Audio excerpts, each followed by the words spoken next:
Hi, everyone, and welcome to Beyond the Buzzword, our fourth roundtable session. Provide world-class buyer support with experience-driven commerce. I'm excited to introduce our hosts for today, starting with Carrie Dell. Carrie is the Director of Commerce Strategy at Proficient.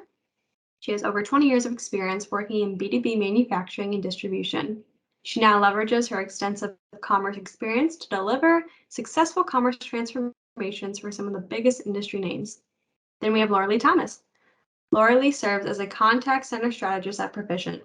She has 25 years of experience in contact center strategy and planning and works with clients to ensure contact center solutions meet the needs of both customers and business stakeholders. So now I'll pass it on to Carrie. Thank you, Merritt. So as we're thinking about today and the session, we're going to be covering the what of what is B2B experience-driven commerce at the post-purchase stage, the definition synopsis. What does a modern B2B post-purchase experience look like? The art of the possible as we think about what we should be thinking about as we continue to grow and mature and change digitally. Why? Why do we invest in B2B post-purchase? What are the customer benefits and the business benefits? And how do we approach B2B post-purchase experiences? What are some of the key capabilities, considerations, and technology that we need to think about as we move down this digital journey? So let's do a quick recap of the last session. If you remember, our whole focus here is around what is the definition of experience-driven commerce and how does it fit into each of the B2B pieces of the buying journey.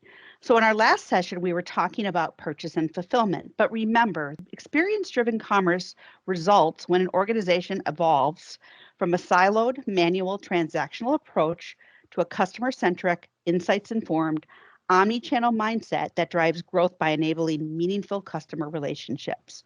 So how does that relate to purchase and fulfillment? In our last session, we talked about the role that content plays in helping B2B buyers convert as it relates to purchase and fulfillment. The ability to demonstrate fulfillment flexibility is critical to conversion success in B2B. Transparency of availability, all-in pricing, and delivery options are key to success. Understanding your omni-channel vision, what does omni-channel mean to your business, is critical when it comes to purchase and fulfillment. Give your customers the options they need to interact with your organization. What is post-purchase support in the experience-driven commerce? So we really talk about post-purchase support occurs after a customer has purchased a product or a service from your organization.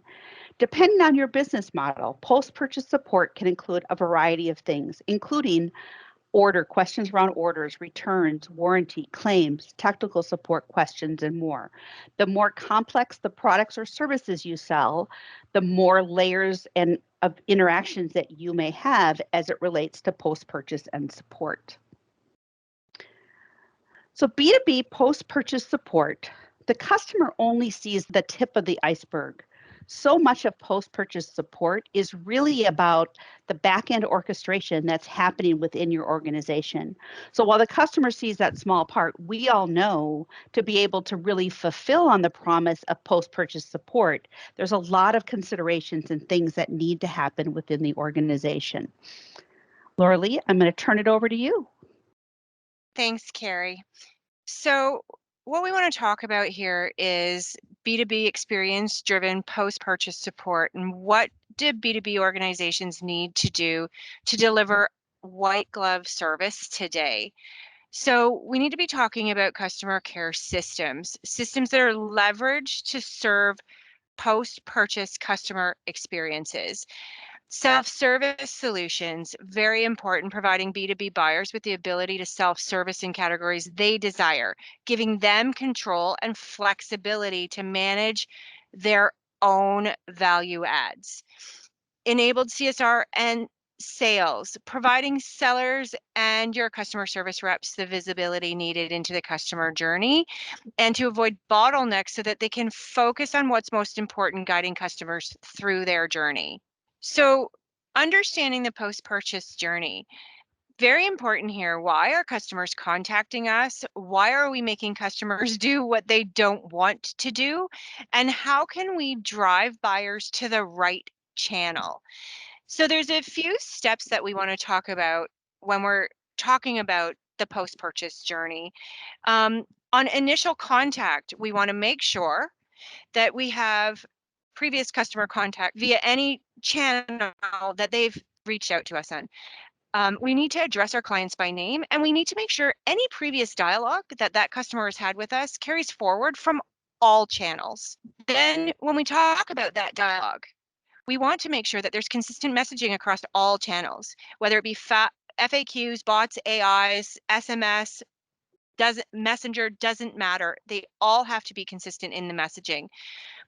We want to talk about callbacks and co-browsing and any dialogue there being recorded and saved for that contact with our customers. Recognition, super important, always to recognize our customers, understand, why am I calling? You tell me, I don't want to tell you.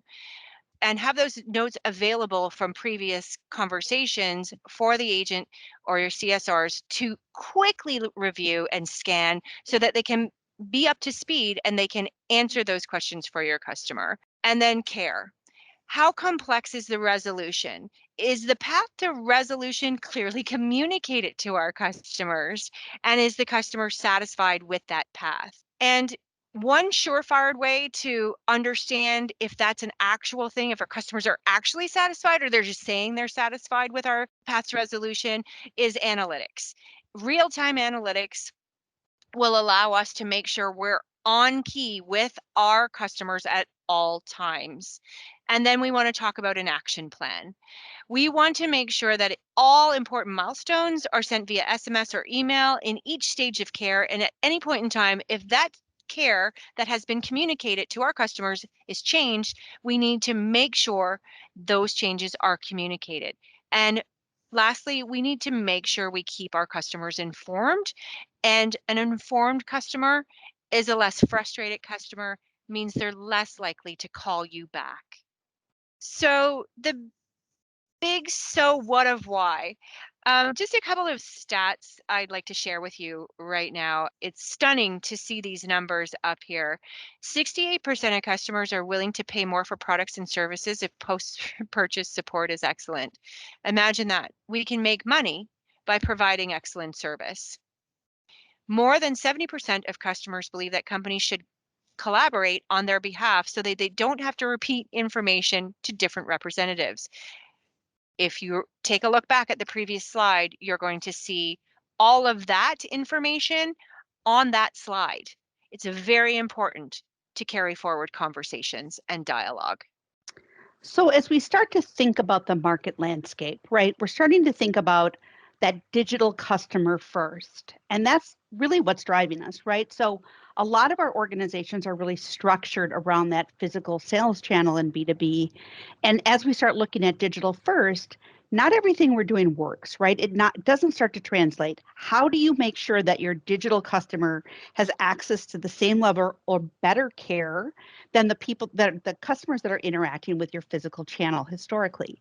So some of the things you need to think about, what's become table stakes today in B2B? You know, customer care systems, thinking about SMS messages, email, chat, those things are becoming table stakes, right?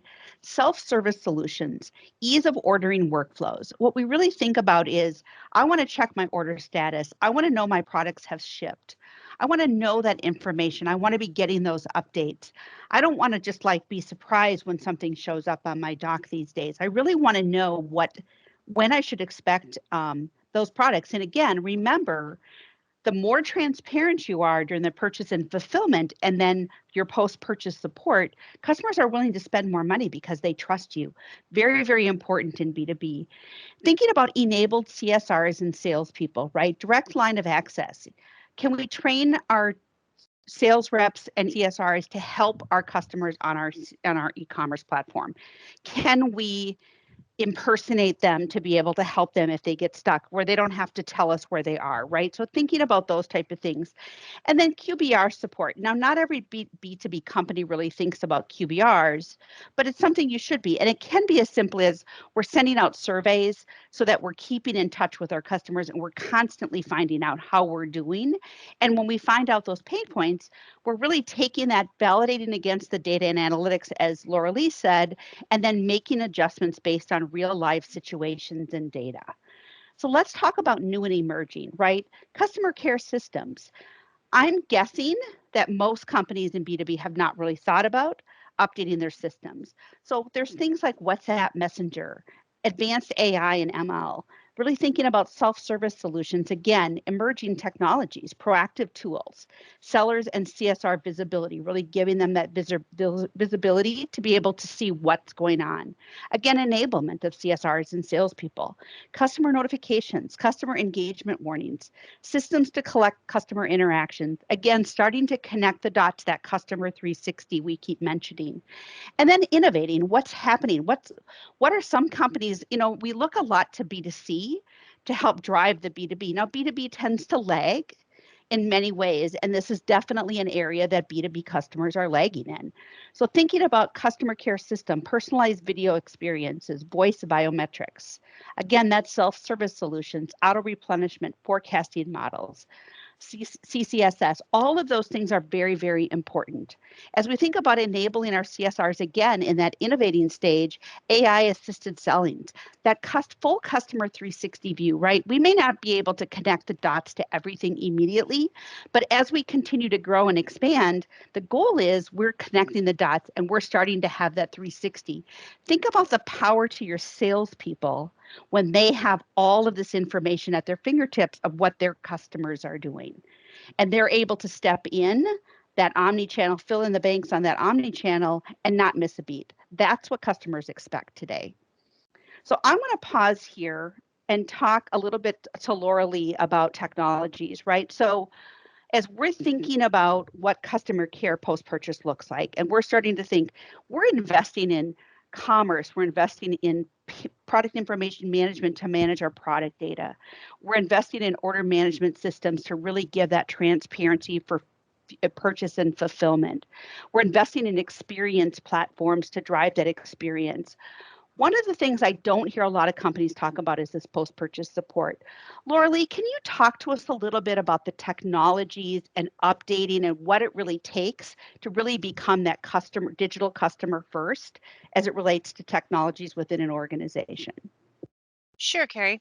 So there's a couple of things I want to touch on to just before we get into some of those bigger platforms where some of them are being used for just a fraction of their ability. I just want to touch on a couple of things, if you don't mind. You were talking about voice biometrics, and that's new and emerging. And I'd just like to say that voice biometrics really saves your customers a lot of time, energy, and frustration by implementing voice biometrics. A lot of companies are doing it now. Just in the past month, I've been asked about it about 4 or 5 times by proficient customers, just wanting to be able to implement this. Why? Because I've called 3 times this week. I don't want to authenticate myself every time I call by 5 or 6 different questions. I would like voice biometrics to authenticate me. The ease of use, the reduced amount of time your agents are spending on the phone authenticating, just authenticating, is such an enormous savings, both financially and in time for your B2B customers. So I just wanted to touch on that. And the other thing I wanted to touch on a little bit too is co-browsing.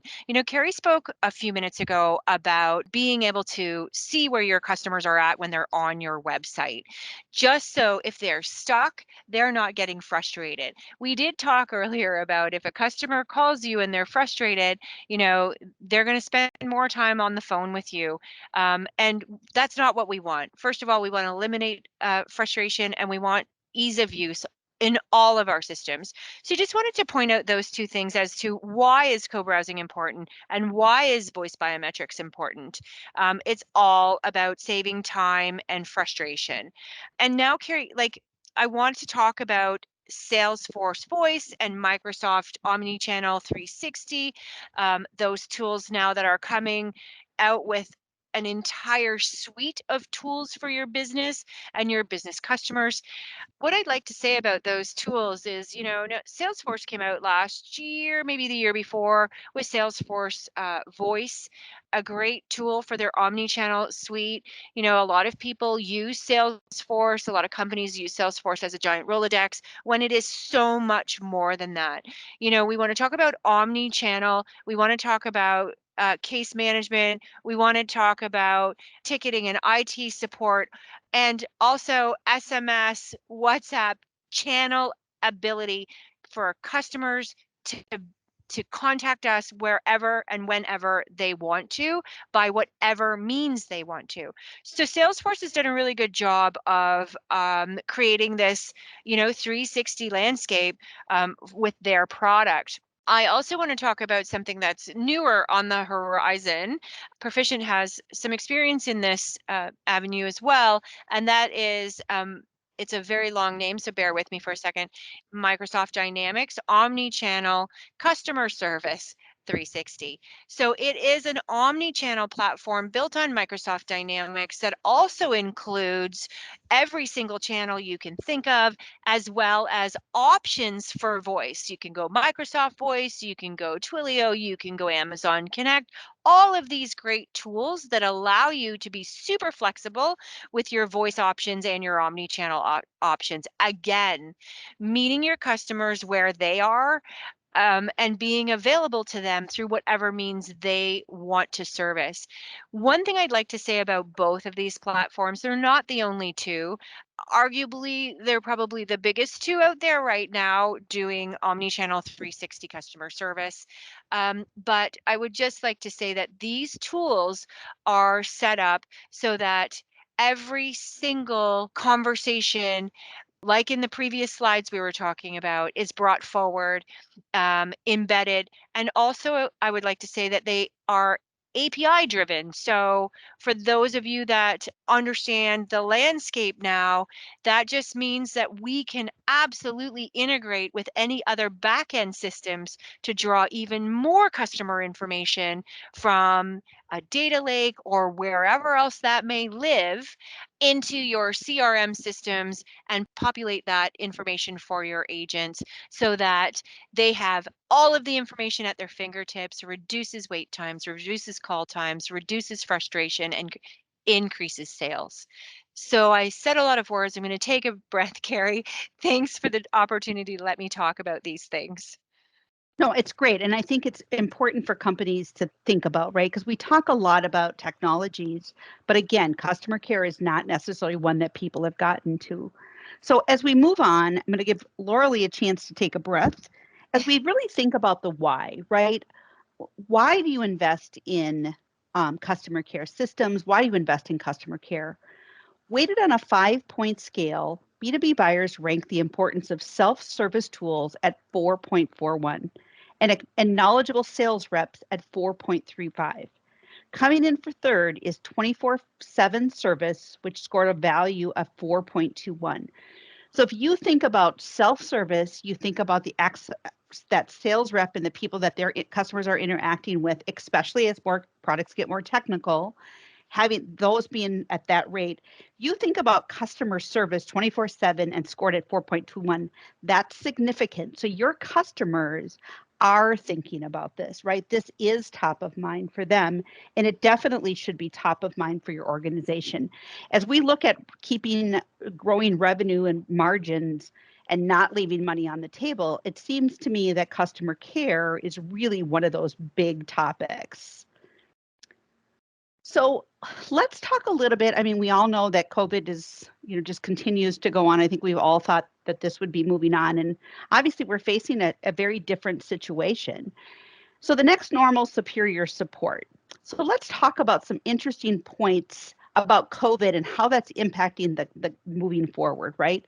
What was once a steady march towards a digital first world really has become a hectic sprint overnight. During the global health crisis, buyers surged online because they didn't have any access to anybody, right? Channels were shut down.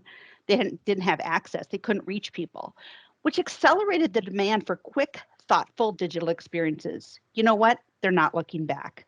This is not going back. People are finding out that they can do business online, that they can actually buy complex products online that everybody said they'd never be able to do. That's changing. Customers are forging the next normal with new behaviors they adopted during a pandemic and a new set of expectations to match. B2B buyers want convenient, engaging experiences and flexible support. The race to adapt to evolving customer preferences has already begun. Businesses that can't keep up risk being left behind or for digitally savvy competitors. Right in this, we are seeing just competitors just pop up out of nowhere. They don't have the legacy of their traditional physical channel, right? They're digital first, digital only. So we need to start thinking much more flexible and much more nimbly as we continue to move forward. So just a couple stats, 20% increase in average weekly support requests since the start of the pandemic. I think a lot of us saw how our support system maybe fell apart during the pandemic, right? Because we weren't prepared to be remote. We weren't prepared for what was going on. 58% of buyers want another way to get support without having to call. 58%. Think about that. 50% of company leaders say that digital adoption has accelerated by 1 to 3 years. So in this short period of time, we've seen adoption expand because customers were forced to adopt, and now they found out that they can survive and they can thrive in this environment. Laura Lee, do you want to talk a little bit about post-purchase support and why it's important? Thanks, Carrie. You know, your customer journey doesn't end once the purchase is made. Staying connected with your buyers will help build brand loyalty, and you know, product shipment updates, notifications are critical to successful customer engagements. And again, we did talk about this earlier in our presentation as well, when we talked about notifications, SMS, staying in keeping your customers informed on whatever is happening with shipments, and making sure that your customer trusts your brand. And Carrie just talked about how COVID has accelerated, you know, the digital savvy customers. We're noticing 1 to 3 years in acceleration, and really it opened up a lot of new channels for B2B buyers. So post-purchase focus is super important, and we're trying to drive that home in this presentation. So let's talk a little bit about the how. Achieving successful B2B post-purchase support starts with identifying what's most important to your customers and then leveraging the technology, which we just spoke about, a couple of platforms, and the people and the solutions that align with exceeding your customer expectations. What do we mean by that? We just mean that we really want you to focus on tools and maybe process changes to make sure that your customers are getting everything they need in their journey to purchasing from you. And let's talk about a pathway to simplify service for our customers. So whether it's B2B or B2C, everyone has their moment of need. If I'm a business or a direct consumer, it doesn't matter. My moment of need may be my company's or it may be my own. So we want to talk about the things that simplify service for these customers and the results that are driven from simplifying these tools. So your website, is it easy to find us, and is it easy to find our channel information? So can we call you? Where's your phone number? Can we chat with you? How do I do that? It has to be simple so that our customers can point, click, and engage. We need to empower our customers. IVR, have we removed blockers? You know, IVR has been around for a long time. It's used to be old and clunky. It is not old and clunky anymore. Have we upgraded that tool? Are we making sure that there are no blocks for our customers to self-service if that's the route they want to go? So we need to reduce call volumes and durations. We know calls are expensive. Let's talk about email. What is our response time? Do we include transcripts? Again, talking about streamlining processes and keeping our customers informed. Chat, is our messaging clear and consistent? We spoke about this earlier as well. We need to accelerate resolution. We can only do that if our messaging is clear. Contact center, do we know you? Remember, I don't want to tell you why I'm calling. I want you to know why I'm calling. And are you providing a path to resolution? Because we want to optimize efficiencies. So this slide is a fun one. I love this slide and I love this language. Let's deflect our calls, not our customers. If we're not using IVR today, we really need to be thinking about using IVR or e-commerce to deflect calls away from our contact center, which the calls are being answered by humans and everybody's stressed to the max these days. So let's try and find another route for our customers to come in and be serviced. So high quality digital customer service experience gives our purchasers the ability to independently solve issues and the freedom to communicate through their own preferred channel. Again, meeting our customers where they are. The outcome, improved satisfaction and reduced call volume. I'd like to add to that, also saves you money. From our point of view, call deflection is a practical approach to enhancing your buyer experience by promoting preferred channels and self-service options for issue resolution. Again, deflect calls, not customers. So to add to that, Laura Lee, right, coming from manufacturing, one of the things that I really saw happening was what I like to refer to as transactional intensity. People want immediate answers. And if they call one person and they don't get an answer, they're not going to wait for you to get back to them in a day, 30 minutes. I saw people calling 15 different people to try to get an answer, and they just went from person to person to person. Think about the cost when you start tying up all of those resources to answer a single question, right? I mean, there's a lot of cost involved, and companies don't always think about it that way. When you talk about funding technologies as an example for customer care, just by reducing call volumes and making people self-sufficient, you could pay for the investment that you're going to make. Exactly. And I'd also like to just add to that, Carrie, the frustration. When customers are frustrated, your call times are increased. There's stats on it. If I'm calling and I'm frustrated, I'm going to keep you talking until you get me somebody who can answer my question. So, it is an expensive journey if you don't get the right answers. But if I can self-service, that's my preferred channel. I want to self-service. So we should be making sure that those blockers are removed. B2B post-purchase consideration. So when Carrie and I are talking about all these tools and all of these pathways to resolution for your customers, there's 6 kind of considerations that we need to look at. Understanding what's important to your customers post-purchase. Do we know? Do we even understand? And how do they feel about the current post-purchase solution? Let's talk about leveraging the right technology, which we have discussed a couple of times through this engagement.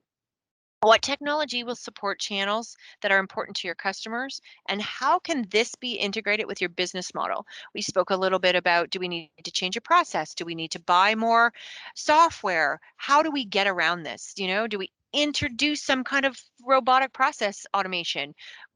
We don't know. We need to make sure we're leveraging all the right technologies. We need to talk about channels. What channels are currently supported? What engagement metrics do we see by channel? What channel do we want to support? And how sophisticated do our digital channels need to be? And again, always talking about reporting and analytics, KPIs. What are we monitoring? What are we looking at? How do we visualize these and surface our insights? Do we need recordings? How long do we keep these recordings for? What's our retention requirements on all of these? And where are they going to live? Because this is another expensive journey. We want to make sure we're making the right decisions. Pivots. What pivots need to be made to systems and experiences based on on data and analytical trends. Very important. You know, if we're using some hybrid or legacy type of equipment now, it's very important to start thinking about pivoting to something newer, some newer technology, maybe cloud, maybe something else. But we need to start looking at those things. How do these pivots impact our customer experiences? Ownership and maintenance, very important, and seldom do businesses think about this before they invest in all of this technology. And this is where we see some tragic endings to a great idea.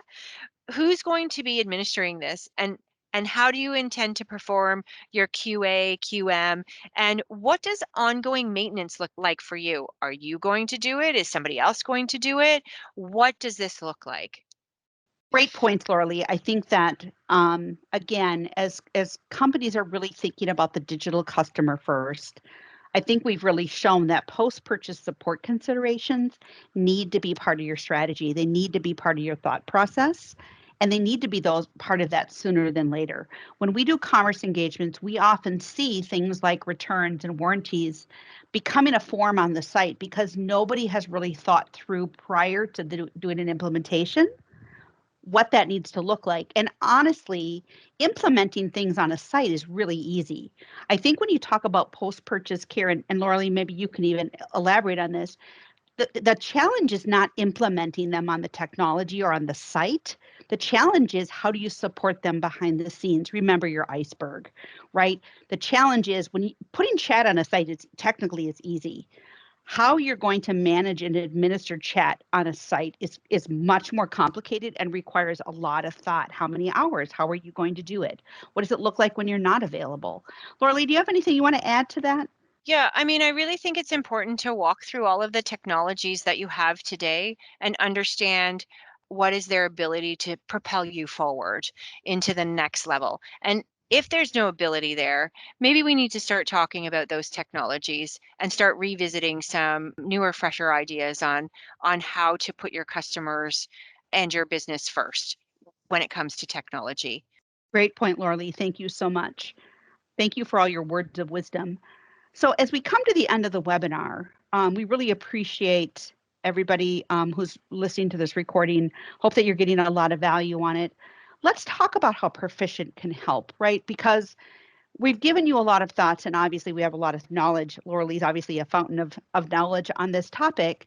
But some of the things that you should think about, how Proficient can help. We offer solutions, customer care discovery, really investigating what your organization looks like. Things like organizational change management, which often play a role when we're looking at things like changing customer care.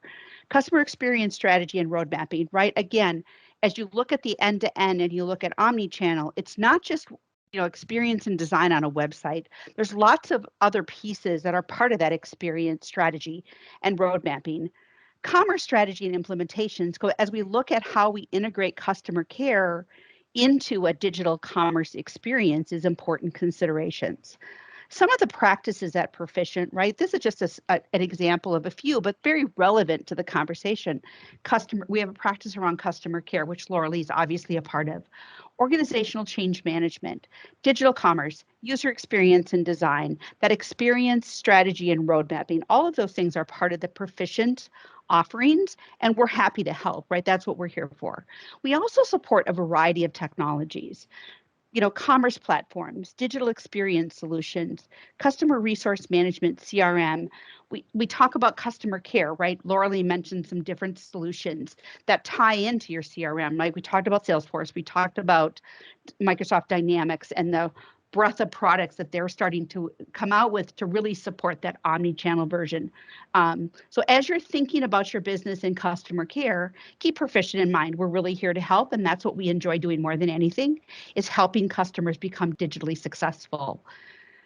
So as you think about digital transformation, right? Digital transformation can happen in a lot of ways. So Proficient is a leading digital consultancy, and we help transform the world's biggest brands as a trusted end-to-end digital provider. And I think if you look at what we talked about today, we're really showing the end-to-end, right? Thinking about how we connect the dots, how we support you in your digital transformation journey, whether it's commerce or it's experience, whatever that journey may be.